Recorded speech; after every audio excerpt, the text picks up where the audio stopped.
Assalamualaikum warahmatullahi wabarakatuh.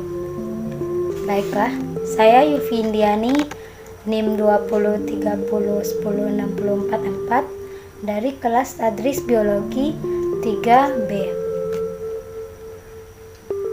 Di sini saya akan menjelaskan materi mengenai ekologi tumbuhan tentang konsep faktor lingkungan.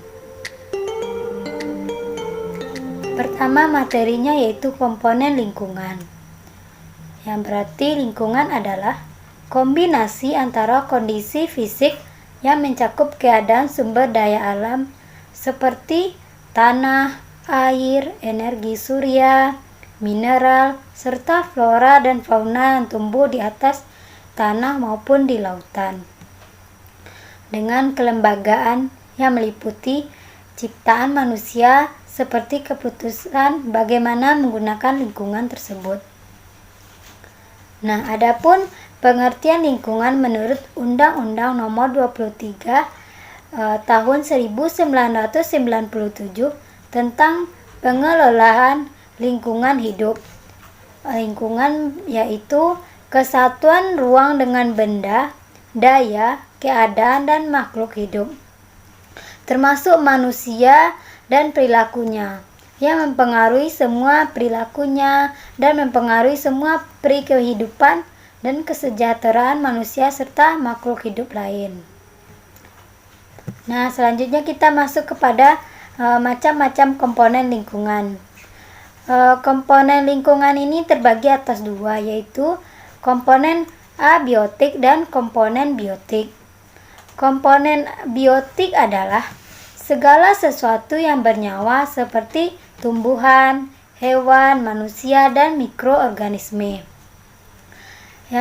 Yang kedua yaitu tumbuhan. Tumbuhan berarti heterotrof, yang fungsinya sebagai penghasil atau produsen karena mempunyai klorofil sehingga dapat berfotosintesis. Selanjutnya manusia sebagai konsumen, hewan sebagai konsumen, dan bakteri, jamur sebagai pengurai. Selanjutnya yaitu komponen abiotik. Komponen abiotik adalah segala yang tidak bernyawa seperti tanah, udara, air, iklim, dan kelembapan serta cahaya. Udara. Di dalam udara mengandung kelembapan yang fungsinya membantu penyebaran spora. Tanah, fungsinya sebagai sumber makanan bagi tumbuhan dan tempat berpijak. Cahaya matahari membantu proses berfotosintesis. Air, fungsinya sebagai sumber kehidupan. Dan suhu dan cahaya adalah kesatuan yang menyusun ekosistem. Fungsinya membantu metabolisme tumbuhan. Dan ada juga garam-garam mineral. Selanjutnya kita masuk kepada hubungan antar faktor lingkungan. Dalam kajian ekosistem sangat penting untuk menganalisis bagaimana faktor-faktor lingkungan bekerja. Dalam kenyataan bahwa faktor-faktor lingkungan saling berinteraksi satu sama lainnya. Sangat sulit untuk memisahkan antara pengaruh secara individu dari faktor lingkungan tersebut. Meskipun demikian, karakteristik mendasar dari ekosistem apapun akan ditentukan atau diatur oleh komponen abiotiknya. Serta pengaruh dari variabel ini akan dimodifikasi oleh tumbuhan dan hewan. Misalnya pohon akan menjadi pelindung untuk tumbuhan atau makhluk hidup yang ada di bawah naungannya. Kemudian kita masuk pada materi hukum minimum Liebig. Hukum minimum Liebig ini pertama kali disampaikan oleh Justus van Liebig tahun 1840. Dikenal dengan sebutan hukum Liebig. Hukum Liebig ini menyatakan bahwa pertumbuhan tanaman tergantung kepada zat atau senyawa yang berada dalam keadaan minimum. Dalam keadaan stabil, unsur esensi yang tersedia dalam kondisi mendekati minimum cenderung merupakan faktor pembatas. Pada suatu perairan danau, kadar CO2 merupakan faktor pembatas. Maka produktivitas primer seimbang dengan kadar CO2 yang tersedia apabila cahaya, nitrogen, dan air cukup tersedia. Kemudian apabila terjadi peristiwa mempengaruhi perubahan kadar CO2 yang diikuti perubahan zat-zat lainnya.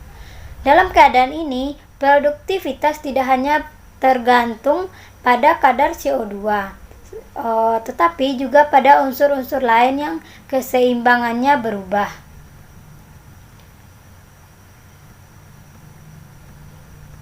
Nah, selanjutnya kita masuk kepada hukum toleransi Silford. Hukum ini dikemukakan oleh Silford pada tahun 1913. Menurutnya, kehadiran dan keberhasilan hidup suatu organisme tergantung lengkapnya kebutuhan yang diperlukan. Ketiadaan suatu organisme dikendalikan oleh kekurangan atau kelebihan salah satu atau beberapa faktor yang mendekati batas toleransi organisme atau maksimum, minimum, dan optimal.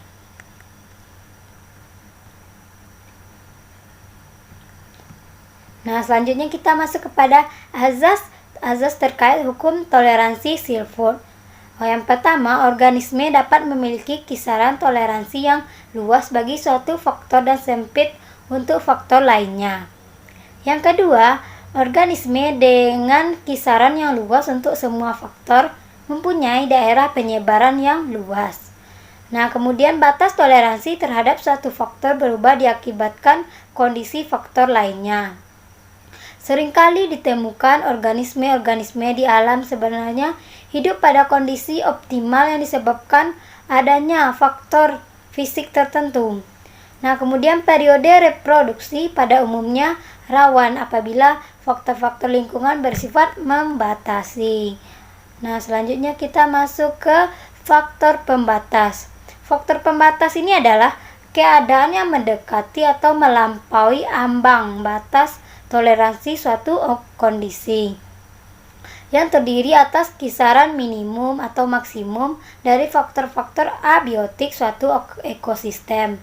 Misalnya suhu, cahaya, pH yang terlalu rendah atau minimum atau terlalu tinggi. Contohnya, oksigen di udara dalam jumlah banyak dan konstan bukan merupakan faktor pembatas organisme darat.